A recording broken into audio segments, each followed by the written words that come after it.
Hey guys, अगर आप भी डैमेज हेयर और हेयर फॉल से बहुत ज़्यादा परेशान हैं तो उसके लिए मेरे पास एक बहुत ही अच्छा सॉल्यूशन है जिससे कि आपके बाल एकदम लॉन्ग रहेंगे, सिल्की, शाइनी एंड हेल्दी रहेंगे। तो उसके लिए मैं आपको आज है ना एक बहुत ही अच्छा सॉल्यूशन बताने वाली हूँ।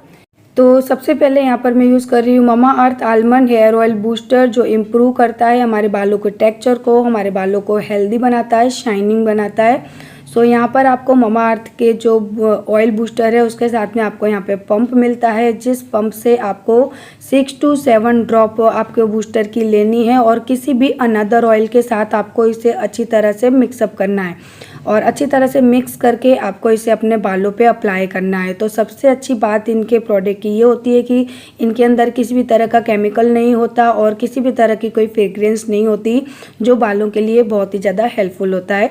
सो आपको इसे बूस्टर को अच्छी तरह से मिक्स करना है और अपने बालों पे अप्लाई करना है, यानी अपने बालों की स्कैल्प से लेके आपको बालों की टिप तक इसे अच्छी तरह से मसाज करते हुए अप्लाई करना है और ओवरनाइट के लिए इसे छोड़ देना है, क्योंकि नॉर्मल जो ऑयल होते हैं ना वो इतना ज़्यादा असर हमारे बालों पे नहीं करते और करते भी हैं तो काफ़ी टाइम लगता है। बट जो ऑयल बूस्टर है ये हमारे बालों में बहुत जल्दी असर करते हैं और हमारे बालों में ग्रोथ लाने में काफ़ी ज़्यादा हेल्प करते हैं। सो लंबे टाइम की प्रोसेसिंग अगर आपको नहीं चाहिए तो आप भी ये ऑयल बूस्टर यूज़ करिए और इनका असर आपको जल्दी ही देखने को मिल जाएगा।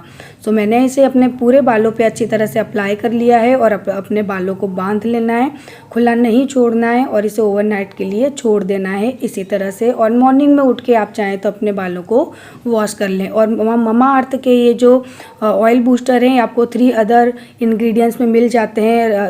ममा अर्थ अनियन हेयर ऑयल बूस्टर जो मिलता है 5 टाइम एक्स्ट्रा पावर के साथ, ही आपके बालों को रीग्रोथ करने में हेल्प करता है। ममा अर्थ राइस हेयर ऑयल बूस्टर जो कि आपके बालों को डैंड्रफ से फ्री करता है और शाइन भी प्रोवाइड करता है। एंड तीसरा जो है वो है Mamaearth tea oil hair oil booster जो कि आपके बालों को डैंड्रफ फ्री करता है एंड आपके बालों को न्यू ग्रोथ लाने में काफ़ी ज़्यादा हेल्प करता है। फोर्थ है ममा अर्थ आलमंड हेयर ऑयल बूस्टर जो कि इम्प्रूव करता है आपके हेयर के टेक्सचर को। और ये चारों ऑयल बूस्टर आपको ममा अर्थ की ऑफिशियल वेबसाइट और ऐप पर बहुत ही इजीली मिल जाएंगे। तो आप जब भी ममा अर्थ के किसी भी प्रोडक्ट को बाय करते हैं तो ये लिंक करती है आपको एक वेबसाइट से जो प्लान करता है trees on your every order by 2025 तक। इनका एम है 1 मिलियन ट्रीज को प्लान करने का। और जैसा कि अगर ना आप ममा अर्थ के इन प्रोडक्ट को बाय करना चाहते हैं तो आप अमेजोन, फ्लिपकार्ट, नायका कहीं से भी इनको बाय कर सकते हैं। आप इन प्रोडक्ट्स को जो ममा अर्थ की ऐप है वहां से भी बाय कर सकते हैं। लिंक आपको डिस्क्रिप्शन में मिल जाएगी। और अगर आप मेरा कूपन कोड यूज करोगे तो आपको 20% का डिस्काउंट भी मिल सकता है। और हाँ, आप ममा अर्थ की ऐप को डाउनलोड कर लिए ताकि आपको उनका जो अर्ली सेल्स और अर्ली डिस्काउंट जो उनके होते हैं वो आपको उसका एक्सेस आपको मिल सके, क्योंकि ममा अर्थ पर है ना जो ऑफर्स है वो निकलते रहते हैं। तो ममा अर्थ की ऐप को डाउनलोड करना बिल्कुल ना भूले, लिंक आपको डिस्क्रिप्शन में मिल जाएगी। कूपन कोड यूज करना बिल्कुल ना भूले, आपको 20% तक का उसमें डिस्काउंट भी मिल सकता है। और बहुत अच्छा एक फायदा है आप लोगों के लिए। सो इस फायदे को जरूर से उठाएं। एंड आप लोग देख सकते हो कि मैंने इनको यूज किया है तब से मेरे बाल और भी ज्यादा सिल्की हो गए हैं, क्योंकि बारिश के टाइम पे ना बाल बहुत ज्यादा रफ हो जाते हैं अगर हम उनमें ऑयलिंग ना करें तो। सो ये बूस्टर जो है वो आप ना उनको यूज करेंगे तो आपके बालों में बहुत अच्छी एक शाइनिंग भी रहेगी और आपके बालों में वो रीग्रोथ लाने का काम भी करेंगे। तो अभी सुबह का टाइम है और मैं यहाँ पर आरू मोलू का टिफ़िन रेडी कर रही हूँ, क्योंकि आप लोगों को पता ही है कि आजकल मेरा यही शेड्यूल है और इंसान अपनी ज़िंदगी को नहीं बदल सकता। तो इसीलिए बता रही हूँ कि जो मेरी लाइफ है मैं वही इस वीडियो में दिखा सकती हूँ। मैं अपने चैनल में यही चीज़ दिखा सकती हूँ जो मेरी रियल ज़िंदगी है। अब ना ही मेरे पास इतना टाइम है कि मैं कुछ फेक चीज़ें करके दिखाऊँ और ना ही मुझे वो सब करना आता है।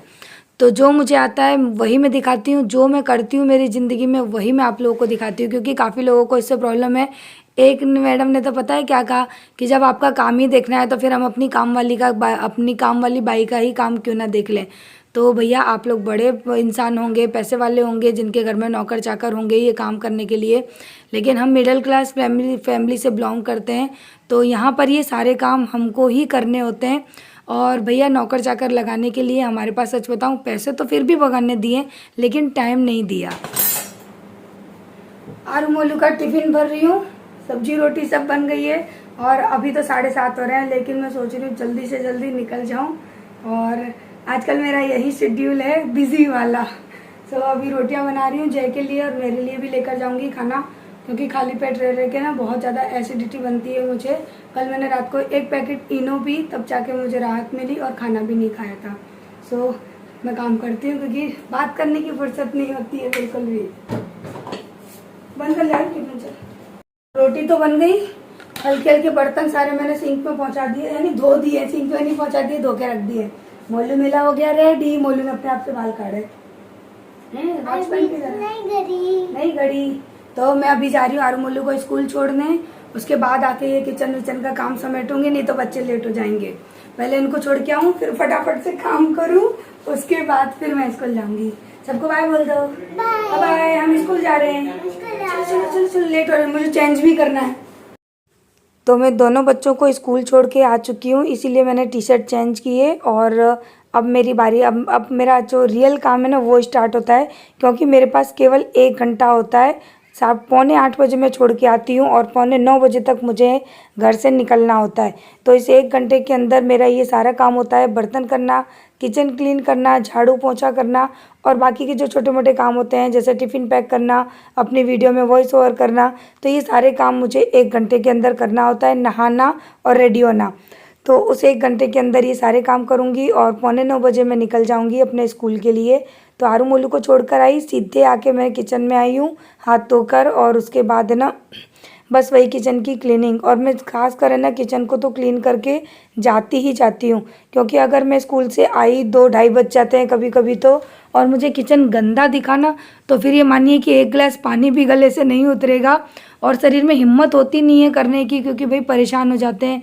आजकल क्लास में पढ़ा कर आप लोग देख रहे हो मेरे गले से आवाज़ निकलना भी थोड़ी मुश्किल हो रही है, क्योंकि टीचर को तो बहुत तेज़ बोलना होता है, हर एक चीज़ को समझाना होता है, तो बोलने का ही काम होता है टीचर का। तो उस वजह से गला भी आजकल मेरा बैठ जा रहा है, क्योंकि बहुत ज़्यादा मुझे चिल्लाना पड़ता है स्कूल में। सो यहाँ पर है ना मैंने दूध गर्म करने रख दिया, किचन क्लीन कर दी। अब बारी आती है झाड़ू पोछा करने की। तो सुबह तो हल्का सा झाड़ू कभी कभी लगा पाती हूँ, कभी कभी नहीं लगा पाती हूँ। तो अभी है ना 8 बजे का टाइम है, झाड़ू लगा रही हूँ, उसके बाद पूरे घर में लगाऊंगी पोछा, नहाऊंगी और जितने कपड़े धो पाऊंगी उतने धो लूँगी, जो नहीं धो पाऊंगी उनको छोड़ जाऊंगी। और मुझे आप लोगों के कमेंट पढ़ के है ना कभी कभी बहुत हंसी भी आती है, कभी कभी बहुत अच्छा भी लगता है, कभी कभी खुद पे भी प्राउड फील होता है कि भगवान ने मुझे इतनी हिम्मत दी है, इतनी ताकत दी है कि मैं ये सारे काम है ना अकेले मैनेज कर पाती हूँ। क्योंकि ये ना मैं जानती हूँ कि इस दुनिया में हर औरत एक जैसी नहीं है, और ना ही हर औरत का शरीर एक जैसा है, ना ही उसकी कार्य क्षमता जो है वो एक जैसी है, क्योंकि हर औरत इतना काम नहीं कर सकती है। और हो सकता है कि कई औरतें ऐसी हैं जो मुझसे भी बहुत ज़्यादा काम करती हों। तो इसीलिए कह सकते हैं कि ना ऐसा नहीं कि हमें अपने आप को ही हमेशा श्रेष्ठ मानना चाहिए कि हम ही सब कुछ हैं। तो मुझसे भी बेहतर औरतें इस दुनिया में मौजूद हैं, जो कि अपनी ज़िंदगी, अपना घर, अपना परिवार सब कुछ अकेले मैनेज करती हैं। तो कोशिश यही करती हूँ कि जितना हो सके उतना करूँ। और जब कोई सहारा नहीं होता ना, तो कहते हैं ना औरत के अंदर अपने आप ही हिम्मत आ जाती है। तो बस वही है कि हम दोनों हस्बैंड वाइफ को सब कुछ अकेले मैनेज करना है, और शुरुआत से ही आदत पड़ी हुई है करने की। अब वही है कि अब वो आदतें हैं ना जो हमारी वो ज़िंदगी में शामिल हो चुकी हैं। और ऐसा नहीं कि मैंने तो काम अभी से किया है ऐसे या शादी के बाद किया है, मैं शादी से पहले भी स्कूल जाती थी, ट्यूशन पढ़ाती थी और पूरे घर का काम भी करती थी, क्योंकि मेरी मम्मी अकेली रहती थी। तो वही कहीं ना कहीं आदत है ना जो मेरे अंदर पड़ी हुई थी, जो कि आज मेरे काम आ रही है।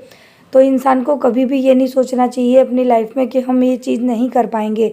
हाँ, थोड़ी सी मुश्किलें होती हैं ज़िंदगी में, लेकिन इसका मतलब ये नहीं है कि हम नहीं कर पाएंगे। परेशानी मुझे भी होती है, थकती मैं भी हूँ, लेकिन मुझे पता है कि मेरे अलावा करने वाला कोई नहीं है। और हाउस हेल्पर की बात तो भूल ही जाइए, क्योंकि हाउस हेल्पर का काम ना तो मुझे शोभा देता है, ना ही मुझे पसंद आता है, और ना ही मुझे कोई हाउस हेल्पर मिलती हैं, क्योंकि मेरी टाइमिंग सेट नहीं होती है। तो ये सारी चीज़ें हैं जो कि मैंने सोचा आप लोगों के साथ में शेयर करूं। पंखा कैसी आवाज़ करता है, जैसे चक्की में आटा पिस रहा हो, किर किर किर किर। मन तो करता है मैं इसको बदलाऊं कैसे। मैं अरविंद का वेट कर रही हूँ, आ जाए तो मैं इसको चेंज करूँ। तो मैं नहा कर आ गई। हाँ, ये बड़ा अच्छा लग रहा है। ये गर्मी कब खत्म होगी, फटाफट से चलो तैयार होती हूँ, फिर आपसे मिलती हूँ, क्योंकि बात करने का टाइम नहीं है। तो चलिए, और वीडियो में भी वॉइस ओवर कर दिए तो 1 बजे तक वीडियो मेरी डल जाएगी। कोशिश तो यही करती हूँ, बड़ी मशक्कत हो जाती है जी। चल दिए हम, और अभी चाबी हाथ में है। उससे पहले पूरे घर की करूँगी लाइट बंद। मंदिर की लाइट केवल चालू रखी है, लाइट बंद करके जाऊँगी। और एक एक करके सब बना रही हूँ। देखिए, पूरा घर साफ, पूरी किचन साफ, सारे बर्तन धो के अंदर रख दिए, दूध गर्म कर दिया, झाड़ू पोछा सब कुछ। बस इस पे ना कपड़े घड़ी करने के लिए मेरे रह गए हैं, तो वो मैं करूँगी आके। कपड़े घड़ी करने हैं। और ये रूम, चलो अपना बैग ले लूँ। और बैग में मेरा चश्मा कहाँ है? अरे चश्मा कहाँ है मेरा? बिना चश्मे के तो मैं गाड़ी चला भी नहीं पाऊंगी।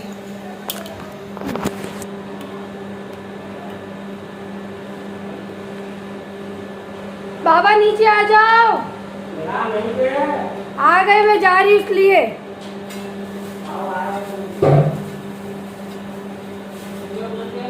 दीपू है, दीपू पलट देगा।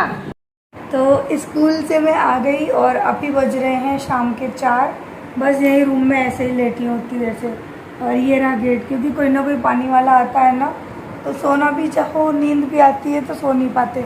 कोई ना कोई आके उठा देता है। तो आरू भी बेचारी कब तक भगेगी। मैं आरू को बोल देती हूँ, आरू तू पानी दे आना। अब आरू चली गई है ट्यूशन, तो फिर अब मैं यहीं लेटी हूँ थोड़ी देर के लिए, और बाबा का वेट कर रही हूँ। बाबा आ जाए तो फिर मुझे थोड़ी सी शांति मिल जाएगी। लेकिन उससे पहले मैं लगाऊंगी झाड़ू, क्योंकि है ना अभी मेरी आरू है ना बैठी बैठी क्राफ्ट कर रही थी। देखो सारे इस तरह से ना पेपर की कटिंग पूरे घर में फैली पड़ी है, तो अब उसको है ना सही करना है मुझे। मेरे बाल देखो, मैं बाल खोल के डली हुई थी, क्योंकि जूड़ा करे करे ना मेरे दर्द होने लगता है सर में। बस अब आप लोगों से क्या है, अब अच्छा लग रहा है। तो जूड़े का वजन लग रहा था। तो नींद आ रही है, पता है मुझे ऐसा लग रहा है कि मैं सो जाऊँ, हल्की सी झपकी ले लूँ, लेकिन हो नहीं सकता, जाग के रखनी है यहाँ पे। तो झाड़ू लगाऊंगी अभी थोड़ी देर बाद में। सोचा कि लेटी हूँ तो चलो आप लोगों से बात कर लेती हूँ। घर में अभी कोई नहीं है। जय अभी घर में थे तो मैंने उनको बोला कि तुम सब्जी ले आओ, क्योंकि 2 दिन से शाम को ढंग से खाना नहीं बना, कभी दाल चावल, कभी सुबह की सब्जी। मैंने कहा सब्जी ला दो तो मैं कुछ बना लूँगी शाम को। तो अब गए हैं सब्जी लेने के लिए, और उसके बाद फिर वही शाम का खाना पीना। और मेरी आंखों से आपको दिख रहा होगा कि आग दीदी की है ना आंखों में बहुत नींद भरी हुई है। देखो दिख रहा है ना, आंखों में नींद भरी है। मन कर रहा है बस ज़्यादा नहीं, 1 घंटा मुझे नींद आ जाए। बट गेट पे निगाहें रहती हैं, कोई ना कोई आ जाएगा। अभी थोड़ी देर के लिए मैं ऊपर गई। सुबह मैंने ना सारे के सारे डोरमेट धोए थे, तो वहाँ आगे धूप में डाल के आई हूँ।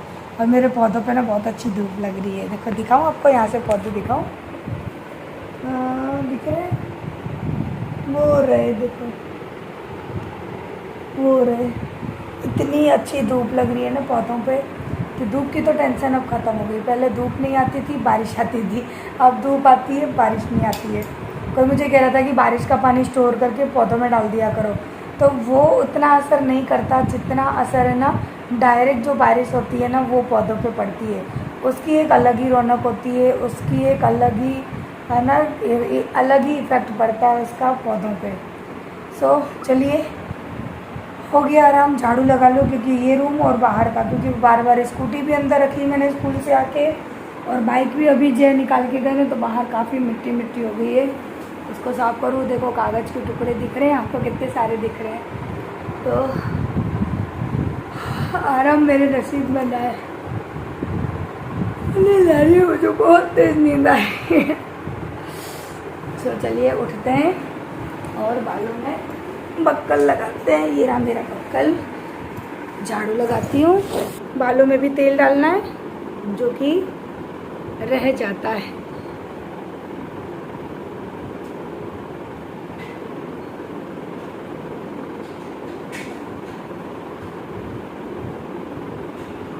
सादा चाहिए ठंडा? सादा लेगा? ठंडा भर ले, उसमें भर ले, मैं आ रही हूँ।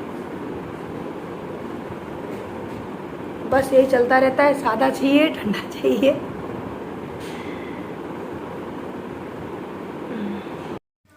पता है कभी कभी तो मैं ये सोचती हूँ कि उन औरतों की ज़िंदगी कैसी होती होगी जिनके घर में नौकर चाकर लगे होते हैं, जिनको कुछ काम नहीं करना होता, बस वो अपने मेकअप पे, अपने रहन सहन पे ध्यान देती हैं। तो वो भी औरतें होती होंगी है ना, उनकी लाइफ भी कुछ अलग होती होगी। और एक औरतें हम भी हैं जो कि इतनी मेहनत करते हैं फिर भी अकेलेपन की ज़िंदगी जीते हैं। तो अभी अभी कपड़े धोकर आई, पूरा सूट मेरा भीग गया है, लेगिंग्स भी भीग गई, तो मैं कपड़े चेंज कर लेती हूँ। वैसे भी इसमें बहुत गर्मी लग रही है मुझे, सारे कपड़े भीगे और इस तरह से रहना तो पॉसिबल नहीं है। तो पहले मैं कपड़े चेंज करूँगी, फिर जाऊँगी कपड़े सुखाने, क्योंकि मुझे बहुत घिसघिसी लग रही है, गिले गिले कपड़े हो गए मेरे। अब मेरे पास कपड़े नहीं हैं सच में, देखो मेरे पास बस इतने से कपड़े, वो भी सब पुराने पुराने। पहन लेती हूँ तो आप लोगों को लगता है कि नए हैं, सारे कपड़े पुराने हैं और बेकार भी हैं, क्या करूँ। अभी आ रही हूँ मैं कपड़े सुखा के। इसके टीवी ने तो मुझे परेशान कर रखा है। तू बुला ले आरू को। कपड़े चेंज कर लिए, सब भीग गई थी मैं। मुझसे बच्चे बहुत परेशान करते हैं कभी कभी। तो अब नीचे जाऊँ उसका कार्टून लगाने में। तो चलिए कपड़े वगैरह सब सुखा लेते हैं। दूध देकर आई मोलू को, कार्टून लगा कर आई और आ गई हूँ कपड़े सुखाने के लिए। तो चलिए इस वीडियो को यहीं पर करते हैं एंड। अगर मेरी बातें किसी को बुरी लग गई हो तो प्लीज़ सॉरी कहती हूँ, क्योंकि प्लीज़ ऐसी बात आप भी मत किया करो कि जिससे एक औरत की है ना भावनाओं को ठेस पहुँचे। क्योंकि मुझे भी शौक़ नहीं है कि मैं झाड़ू पोछा दिखाती रहूँ या करती रहूँ। मैं भी चाहती हूँ कि बाकी औरतों की तरह मेरी लाइफ में आराम हो, सुख हो, लेकिन शायद भगवान ने लिखा नहीं है हमारी लाइफ में मेहनत करके खाना लिखा है। और कोई कोई औरतें बहुत भाग्यशाली होती हैं जिनको बैठे बिठाए परिवार का प्यार और पैसा, सम्मान सब कुछ मिलता है। तो ऐसा मत कहा करो, क्योंकि हर औरत की लाइफ अलग होती है, स्ट्रगल से भी भरी होती है और हर तरह की बस वही है कि लाइफ अलग होती है। इतने सारे कपड़े हैं, सुखाते सुखाते स्टैंड छोटा पड़ गया, इतने सारे कपड़े हैं। और ले बेटा ये बाल्टी लेना बोलूँ। और अंदर रूम में सुखा कर आई हूँ जीन्स के पैंट। ले और मेरी बिंदी निकल गई, कैसी मेरी हालत हो रही है। चलो ये कपड़े सूख गए, इनको ले जाऊँ नीचे। अब मैंने पंखा चला दिया ताकि ये कपड़े सूख जाएं और कपड़े वगैरह रख के फिर आऊँगी।